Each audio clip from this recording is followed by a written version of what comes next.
নারী সংস্কার সুপারিশ বাতিল, আওয়ামী লীগ নিষিদ্ধ সহ 12 দফা দাবি হেফাজতের কর্মসূচি ঘোষণা। বিমানের ফ্লাইটে সিলেট হয়ে ঢাকা ফিরবেন খালেদা জিয়া, সঙ্গে থাকবেন 2 পুত্রবধূ। 6 মাসের মধ্যে জাতীয় সনদ করতে চায় ঐকমত্য কমিশন, এপ্রিলের মধ্যে নির্বাচনের প্রস্তাব জামায়াতের। 450 কিলোমিটারের ক্ষেপণাস্ত্র পরীক্ষা পাকিস্তানের, ইসলামাবাদ থেকে আমদানি বন্ধ ভারতের।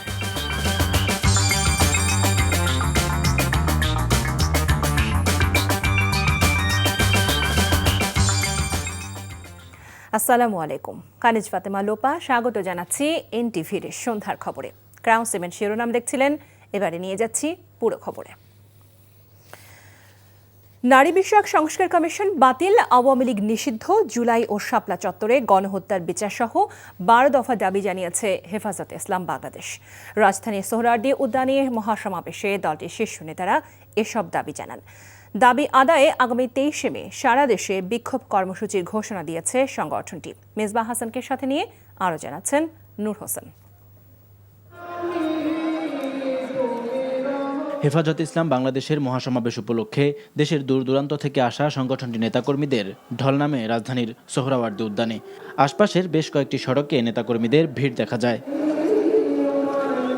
হেফাজত নেতারা অভিযোগ করেন, ইসলামের পারিবারিক বন্ধন ধ্বংস করতেই ইসলাম বিরোধী প্রতিবেদন জমা দিয়েছে নারী বিষয়ক সংস্কার কমিশন। কমিশন বাতিল সহ 12 দফা দাবির ঘোষণাপত্র পাঠ করেন সংগঠনের নায়েবে আমির মাওলানা মাহফুজুল হক। পরে পরবর্তী কর্মসূচি ঘোষণা করেন সংগঠনের মহাসচিব মাওলানা সাজিদুর রহমান। সংবিধানে আল্লাহর উপর পূর্ণ আস্থা ও বিশ্বাস পুনর্স্থাপন করতে হবে। জাতীয় নির্বাচনের আগেই ফ্যাসিস্ট হাসিনা ও তার চিহ্নিত দোষরদের বিচার সম্পূর্ণ করতে হবে।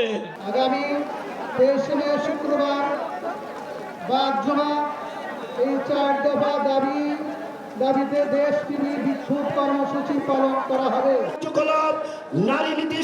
এছাড়া 2013 সালে শাপলা চত্বর হত্যাকাণ্ডে জড়িতদের বিচারের দাবি জানান হেফাজত নেতারা।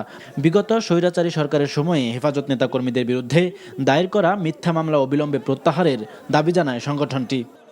আগামী 2 মাসের মধ্যে যদি হেফাজতে ইসলামের বিরুদ্ধে দায়েরকৃত মামলাগুলো প্রত্যাহার না হয়, হেফাজতে ইসলাম বাংলাদেশ সে মামলা বাতিল করার জন্য যা করতে হয় তাই করবে সমাবেশে যোগ দেন এনসিপির মুখ্য সংগঠক হাসনাত আব্দুল্লাহ ও আমার দেশ পত্রিকার সম্পাদক মাহমুদুর রহমান। আমাদের দাড়ি টুপিওয়ালা ভাইদেরকে বাইতুল মুকাররমের সামনে থেকে টেনে টেনে রাস্তায় নামিয়ে এনেছিল, সেই আওয়ামী লীগের আর পুনর্বাসন হবে না। আগামী দিনে দেশে যাতে আর কোনো স্বৈরাচার মাথাছাড়া দিয়ে উঠতে না পারে, সেজন্য আলেম ওলামাদের পরামর্শ নিয়ে সঠিক পদক্ষেপ নিতে অন্তর্বর্তী সরকারের প্রতি আহ্বান জানান হেফাজত নেতারা। শেখ হাসিনা উৎখাত হয়েছে। নূর হোসেন, এনটিভি নিউজ, ঢাকা।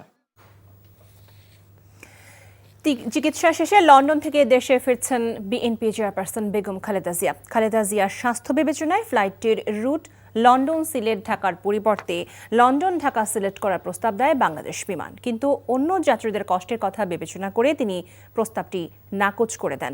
তার এই সিদ্ধান্ত জনগণ ইতিবাচকভাবেই নেবেন বলে মনে করছেন রাজনৈতিক বিশ্লেষকরা। বিস্তারিত দেখুন ইফতেখার রেজার রিপোর্ট। 4 মাস পর সোমবার দেশে ফিরছেন বিএনপি চেয়ারপারসন বেগম খালেদা জিয়া। সবকিছু ঠিক থাকলে 4 মে লন্ডনের স্থানীয় সময় সন্ধ্যা 6টায় হিথ্রো বিমানবন্দর থেকে বাংলাদেশ বিমানের একটি নিয়মিত ফ্লাইটে দেশের উদ্দেশ্যে রওনা হবেন বেগম জিয়া। 5 মে সিলেট হয়ে ঢাকায় পৌঁছানোর কথা রয়েছে।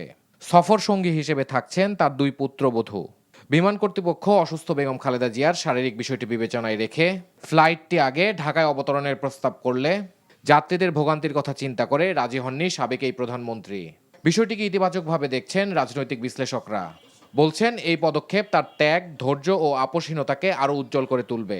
ওনার এটা একটা জেস্টারই বলা যায়, কারণ ওনার মতো লোক তো অনেক কিছু করিয়ে আসতে পারতো লন্ডন থেকে। উনি কারো কোনো অসুবিধা করতে চাচ্ছেন না। নিজের অসুবিধা যদিও হবে, কারণ উনি যদি ঢাকায় সরাসরি নামতেন তাহলে ওনার তাড়াতাড়ি বাসায় চলে আসতে পারতেন। তো উনি তাদের কোনো অসুবিধা করতে চান নাই।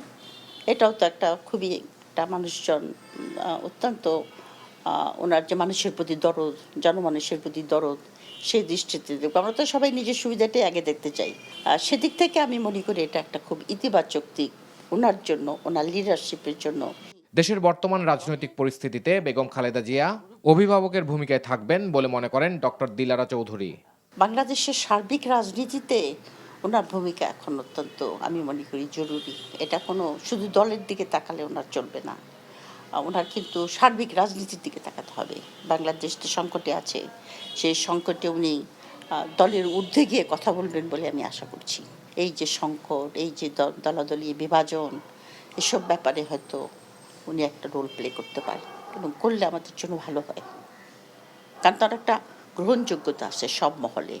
রাজনৈতিক বিশ্লেষকদের মতো দলীয় নেতাকর্মীদেরও প্রত্যাশা, দেশের গণতন্ত্রের জন্য আগের মতো সক্রিয় ভূমিকায় দেখা যাবে আপসহীন নেত্রী বেগম খালেদা জিয়াকে। চলতি বছরের 8 জানুয়ারি উন্নত চিকিৎসার উদ্দেশ্যে লন্ডনে যান সাবেক এই প্রধানমন্ত্রী। টানা 17 দিন লন্ডন ক্লিনিকে চিকিৎসা শেষে 25 ফেব্রুয়ারি ছেলে তারেক রহমানের বাসায় ফেরেন তিনি। Iftekhar Reza, NTV news, Dhaka.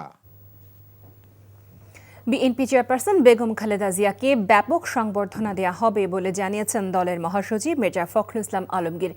সন্ধ্যায় গুলশান কার্যালয়ে ব্রিফিংয়ে একথা বলেন তিনি।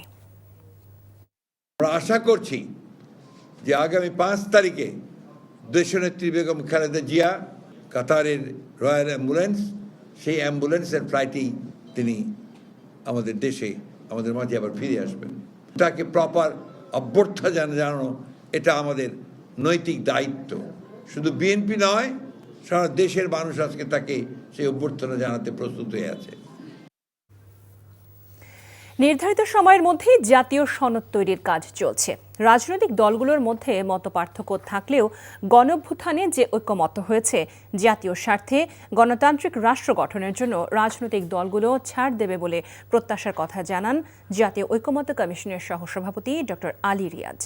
সকালে সংসদ ভবনের এলডি হলে জাতীয় ঐক্যমত্য কমিশনের সাথে জাতীয়তাবাদী সমমনা জোটের বৈঠকে তিনি একথা বলেন। এ সময় জাতীয়তাবাদী সমমনা জোটের সমন্বয়ক ও পিপলস পার্টির চেয়ারম্যান ফরিদুজ্জামান ফরহাদ বলেন, একটি সুষ্ঠু ও গ্রহণযোগ্য নির্বাচন আয়োজন করতে হবে। বাংলাদেশে গণতন্ত্র প্রতিষ্ঠায় তারা সর্বাত্মক সহযোগিতা করবে। সংস্কার প্রস্তাবের 112টিতে একমত, 26টিতে দ্বিমত পোষণ করেন তারা। দুর্নীতি দমন কমিশনের সব প্রস্তাবে তারা একমত বলেও জানান।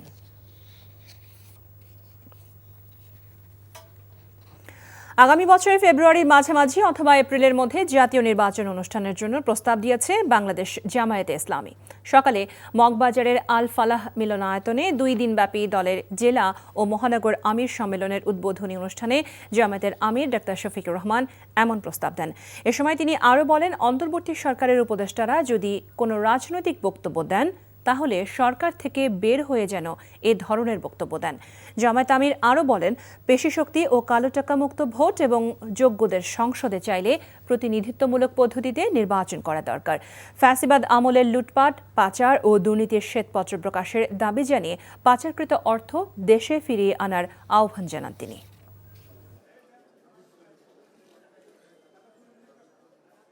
ফেব্রুয়ারি মাস সোজা শুরু হওয়ার আগে যদি কোনো কারণে এই সময়ের ভিতরে সংস্কারগুলো এবং বিচারের দৃশ্যমান প্রক্রিয়া জনমনে আস্থা সৃষ্টির পর্যায়ে না আসে, তাহলে ম্যাক্সিমাম এপ্রিল পার হওয়া উচিত নয়। কারণ এরপরে আবার কুরবানি আছে, এরপরে ঝড় বৃষ্টি, বাদল, বন্যা, দুর্যোগ, এগুলো আমাদের জাতীয় জীবনের অংশ। তখন একটা অর্থবহ নির্বাচন করা চ্যালেঞ্জের মুখে পড়ে যেতে পারে। এই জন্য এই বিষয়গুলা সংশ্লিষ্ট পক্ষকে বিবেচনায় নেওয়ার জন্য আমরা আহ্বান জানাব। ভারত পাকিস্তান উত্তেজনা প্রসঙ্গ। ভারতের সঙ্গে চরম যুদ্ধাবস্থার মধ্যে 450 কিলোমিটার দূরের লক্ষ্যবস্তুতে আঘাত হানতে পারে এমন ব্যালিস্টিক ক্ষেপণাস্ত্রের সফল পরীক্ষা চালিয়েছে পাকিস্তান। অন্যদিকে ইসলামাবাদ থেকে সকল আমদানি বন্ধের সিদ্ধান্ত নিয়েছে ভারত। দুদেশের প্রবল উত্তেজনার মধ্যে কাশ্মীর হামলায় জড়িতদের সন্ধানে কলম্বো বিমানবন্দরে ব্যাপক তল্লাশি চালানো হয়েছে।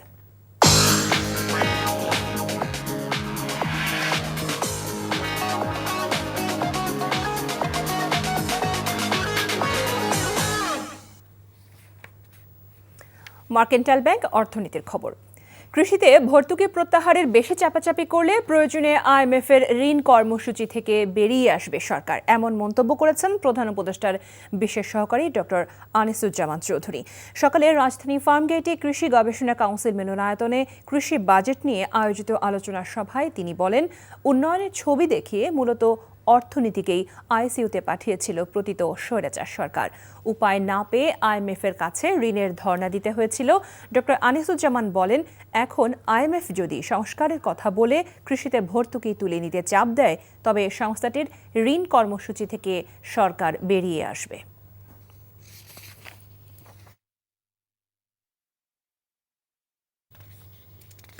দোয়া মাহফিল ও আলোচনা সভার মধ্য দিয়ে পালিত হল ছাত্রদলের সাবেক সভাপতি ও বিএনপির সাবেক সাংগঠনিক সম্পাদক প্রয়াত নাসিরউদ্দিন আহমেদ পিন্টুর 10ম মৃত্যুবার্ষিক।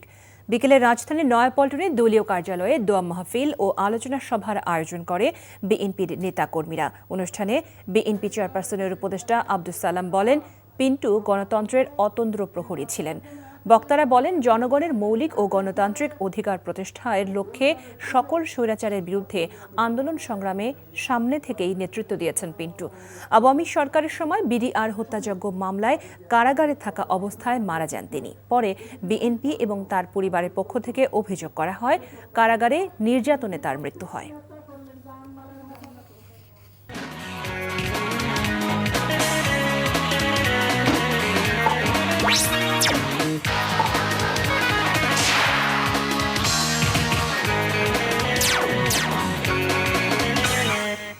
ইস্পাহানি প্রিমিয়াম টি খেলার খবর। আগস্টে ভারতের বাংলাদেশ সফর স্থগিত হওয়া সম্পর্কিত কোনো সিদ্ধান্ত বিসিবির কাছে আসেনি বলে জানিয়েছেন সভাপতি ফারুক আহমেদ। নির্ধারিত সময়েই সিরিজ মাঠে গড়াবে বলে আশাবাদী বোর্ড সভাপতি। ভারত এই মুহূর্তে আমাদের এরকম করে কিছু জানায়নি। একটা পত্রিকার নিউজ আমি যেটা আপনি কথা বললেন শুনেছি। সিচুয়েশনটা তো আমি এই মুহূর্তে বলতে পারবো না, বাট এই মুহূর্তে পুরো ট্যুর আছে এবং এটা নিয়ে কোনো কথা আমি শুনিনি যে এটা হবে না। নতুন যেই ওদের সেক্রেটারি দেবজিৎ সাইকিয়া, ওর সাথে কথা বলেছি, এটা অন টাইম আছে, বাকিটা সময় বলে দিবে। খবর শেষ করছি, তবে যাবার আগে ক্রাউন সিমেন্ট শিরোনামগুলো জানিয়ে দিচ্ছি আরও একবার। নারী সংস্কার সুপারিশ বাতিল, আওয়ামী লীগ নিষিদ্ধ সহ 12 দফা দাবি হেফাজতের কর্মসূচি ঘোষণা। বেগম খালেদা জিয়াকে কাতারের এয়ার অ্যাম্বুলেন্সে দেশে ফেরানোর চেষ্টা চলছে, জানালেন মির্জা ফখরুল। 6 মাসের মধ্যে জাতীয় সনদ তৈরি করতে চায় ঐকমত্য কমিশন, এপ্রিলের মধ্যে নির্বাচনের প্রস্তাব জামায়াতের। 450 কিলোমিটারের ক্ষেপণাস্ত্র পরীক্ষা পাকিস্তানের, ইসলামাবাদ থেকে আমদানি বন্ধ ভারতের। এই ছিল সন্ধ্যার খবরে। এই খবরের ভিডিও সহ আপডেট জানতে ভিজিট করুন এনটিভি অনলাইন www.ntvbd.com। এছাড়াও এনটিভির জনপ্রিয় সব অনুষ্ঠান ও খবরের আপডেট জানতে ভিজিট করুন আমাদের ইউটিউব ও ভেরিফাইড ফেসবুক পেজ। রাত 10:30টায় রাতের খবর দেখার আমন্ত্রণ জানিয়ে বিদায় নিচ্ছি। সবাইকে ধন্যবাদ এতক্ষণ সাথে থাকার জন্য।